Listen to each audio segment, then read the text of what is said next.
Welcome back to The Echo Was Me. This is where survivors speak, share, and remind each other we are not alone. My name is Finley, and I'm a 33-year-old survivor of two domestic violent marriages. And on this topic today, I would like to talk about financial abuse and domestic violent relationships. It is very much a thing, it is very much a debilitating thing, and it is one way that kind of weaves into how they keep you isolated and tied down to them. And before I do start into that topic, I would like to say a little positive for my month. My fiance and I started doing these morning walks, and they have been super nice to just have us two out there in the quiet, listening to the water by the green belt or having little conversations in between. It's just been really just a surreal and happy moment for me because I didn't really get to just go out and walk with my last partner. They weren't really into doing that. And so for him to wanting to help push me to get physically better for myself and not just mentally better, it means a lot to me to have someone there supporting me every step of the way with that too. So kudos to him. And now we dive into the topic of financial abuse. And I will say the financial abuse wasn't there so much in my first marriage.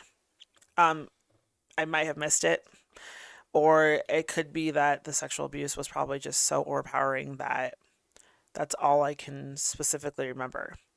But with my second marriage, as I look back at it, there was a lot of financial abuse. And there's going to be a little bit of some timelines here, so I'm going to try to keep them all super straight because this timeline ends with the financial abuse making my children and I homeless and sharing something with you guys that's super raw and something I haven't really shared with a lot of people past, I think, my fiance, I want to say, and maybe a couple friends, not entirely sure. It's an embarrassing thing to even just admit, but I'm going to because it's all part of the healing. It's all part of just being raw and true. So after the physical abuse had stopped in November of 2018, she went on to the more emotional, manipulative game. And with that game came more of smoking cigarettes, more wanting to also vape. For some reason, at that point in time, after that had stopped, she decided that she wanted to switch from cigarettes to vaping. And at that time, we both worked at the same job. And so she was making 16 an hour, sorry, and I was making 13 an hour. And we got paid weekly, but it still wasn't like a lot to live off of, especially with our rent being at that point, I'm going to say it was around $1,000. And we had our other bills on top of it. We weren't on any government assistance, so you had to like groceries and kids' needs and so on and so forth. And so, as she's trying to go from cigarettes to vaping, it was taking a toll on us. But it was somewhat doable because at that time we were both still working, like I said. And I just kind of shrugged it off. Okay, well, she's working, that's her money. I'm not going to say anything about it, I guess.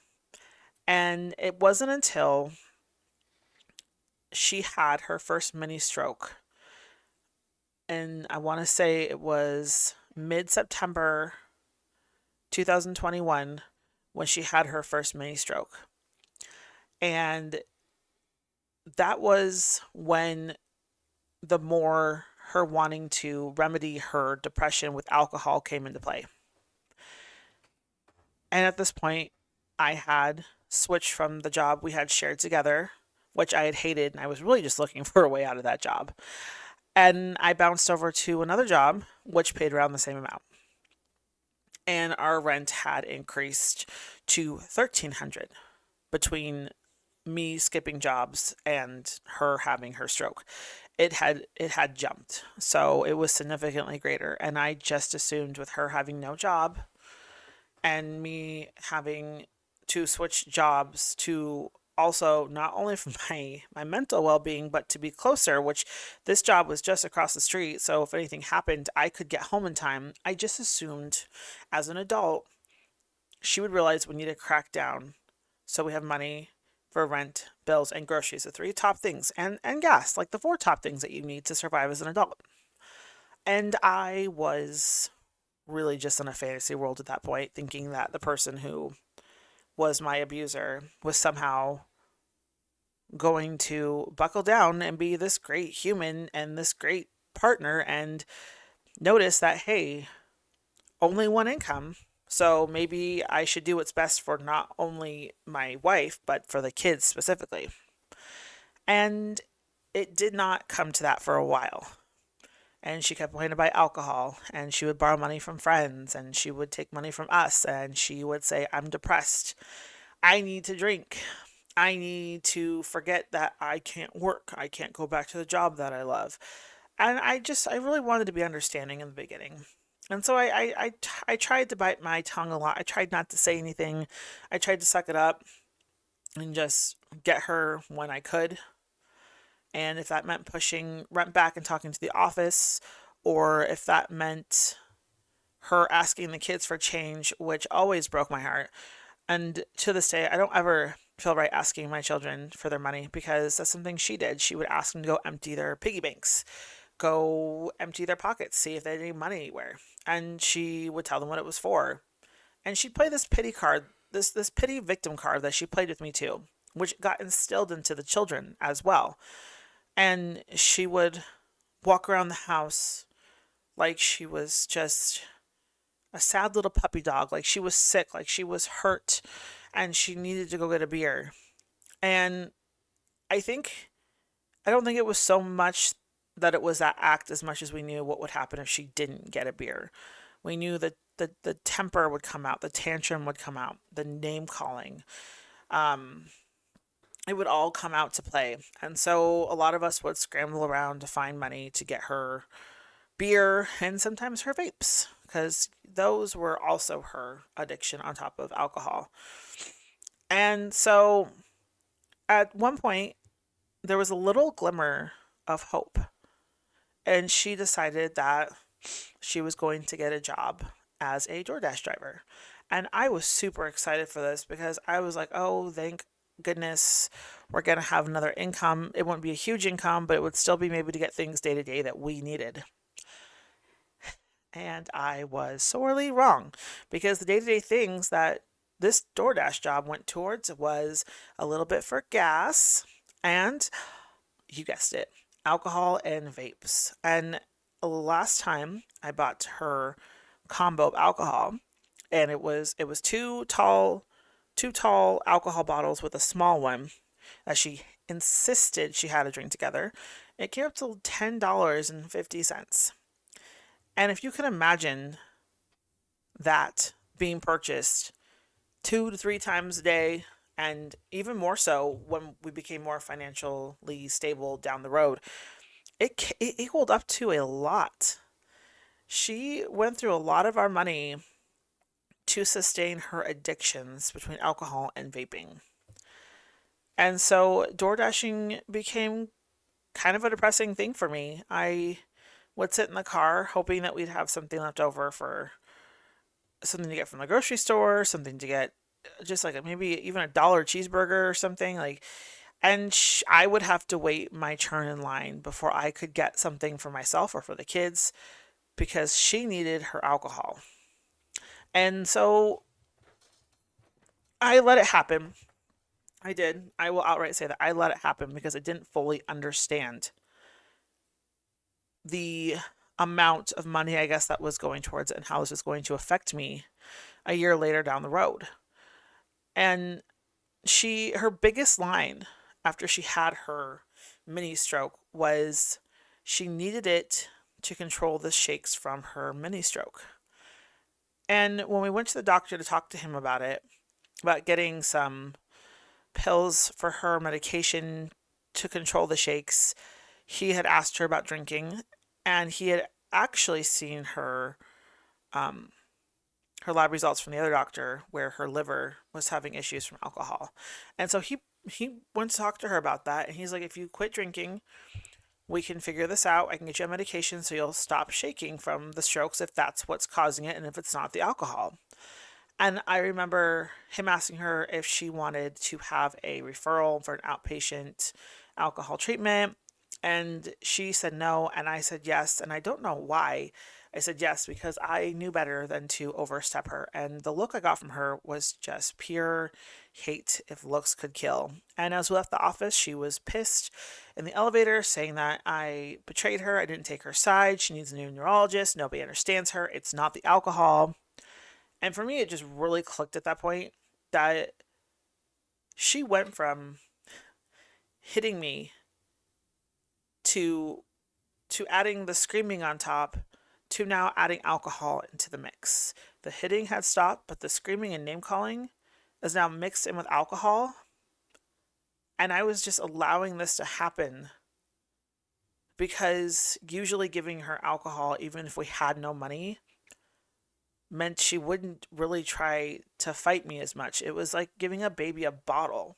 And so I kept letting it happen, even if there were the fights and the name calling here and there. It was like once you went and you got her a fresh bottle of alcohol, that's when her temperament seemed to just kind of go down, and she was a little more less angry with the world. But it didn't stop her from being completely angry. It's just in between not having it is when it would spike and it would become a me problem, and you don't have enough money for me to get alcohol, and how could you do this when you knew I needed alcohol? Why did you buy that for lunch when you knew I needed alcohol? And that's when things would just get bad, was when she didn't have it, is when the fights and arguments and name calling and you're useless would start. Now fast forward a year from there, and I had started my new job where I met my now fiance, and it was going great. The pay starting, I want to say, was I think like $17-18 an hour.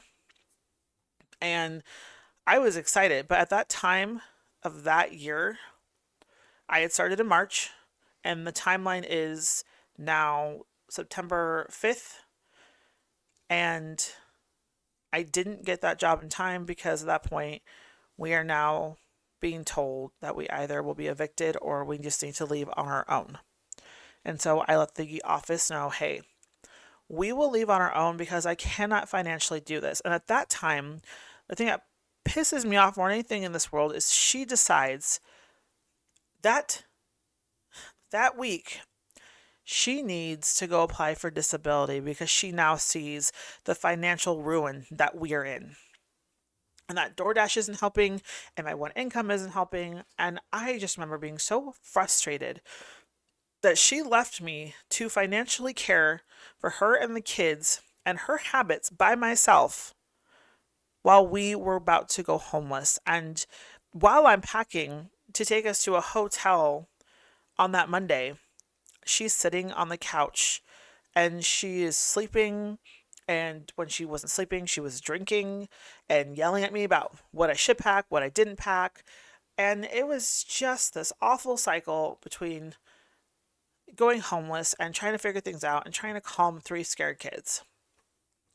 And she's not helping at all. And so we go to the hotel, and we only had enough money for like a week, I want to say. And this is where the most embarrassing part of my life comes in. I'm embarrassed as a mother, I'm embarrassed as a protector, just embarrassed in general. I'm just mad at myself for this too. We had to move into someone's backyard. We had bought a tent and we lived in this person's backyard. And nobody inside this place was really friendly. The lady who let us stay back there through one of our friends, she was very much like a high and mighty, you guys, I now own you type thing. Not very warm and welcoming. I know that a convicted felon lived there, and the other guy was a very two-faced, manipulative man who I didn't trust anywhere near my children. And so going inside was the most awkward feeling in the world. And I remember just holding so much resentment towards her at that point, the most resentment I've ever had. And I remember just being so frustrated that not only her, but I let us get to this point where I'm living in a backyard with my children in the cold months. And of course, Halloween comes around and I bought them pumpkins and I decorated the tents as best as I could. And I turned on scary movies. Like, I did my best as a parent while my children were homeless. And I know that shouldn't be a thing I should be saying, but it happened and I didn't really have a support system. I didn't have anyone to reach out to because I felt like if I was to reach out to people, they would treat me like I owed them. And so I didn't need that. I didn't want that judgment. And so I kept it to myself. And I did tell only one person during that time, and that's my now fiance. He knew the entire time I was living in a tent. And she even at that time we were just friends. There was nothing inappropriate being said. We had never discussed wanting a relationship. Like, it was just strictly friends. And at that point too, my ex-wife had made me cut off contact with him. And he honestly was what was keeping me going during that time. And so we stopped talking for a couple of weeks. But I can tell you right now, if the biggest lesson that I'm learned from all this and that I could tell somebody else is if you're getting into a relationship with somebody who can't hold a job, has an addiction, has had past experiences in other relationships where they have been homeless too, you're probably going to have a hell of a time in that relationship and you'll probably be homeless too. Because my ex wife has been homeless in every relationship she has had. She has had an addiction in every relationship she has been in. And I didn't see that as a red flag. I just did what any other girl does. We blame the exes. We blame the exes for the problems because we listen to our current partners and we take everything they say at face value. We just believe everything they say. And honestly, I should not have believed everything she said. I should have done my homework more. I should have when she told stories. I mean, like, she was blatantly telling me stories about her addictions and finances and how she was homeless on and off, how she couldn't hold a place. Red flags right in front of my face, but because she twisted stories to make herself look like a victim, I was like, wow, I am so sorry you went through that financially. I'm so sorry you went through homelessness. I'm so sorry that this person caused you to lose your home. This person caused you to lose your job. Like, I was the biggest clown on earth, and I will never do that again. And I can say without certainty, my fiance now has never once talked crap about his exes at all. Not once. And that's the kind of person you need to find is somebody who does not do that. Because those are the ones that have nothing to hide. And so I hope you all really do your homework when it comes to who you're dating. Because people who have no will to keep a job, to not suck you dry of your money, those are the people that don't care if they drag you into homelessness with them. Sorry. They don't care if you're homeless with them. They don't care if you have kids involved. They don't care as long as you are financially supporting them and you're financially giving them something they need in this life. And it's one of the worst things as a mother or somebody who just doesn't simply have support. So at the end of this, I like to give out the resources. 800-799-7233 for domestic abuse. 988 for suicide hotline. And again, thank you for listening to The Echo Is Me. Remember, you are not what happened to you. You are here. You are healing. Until next time, stay strong and keep speaking your truth.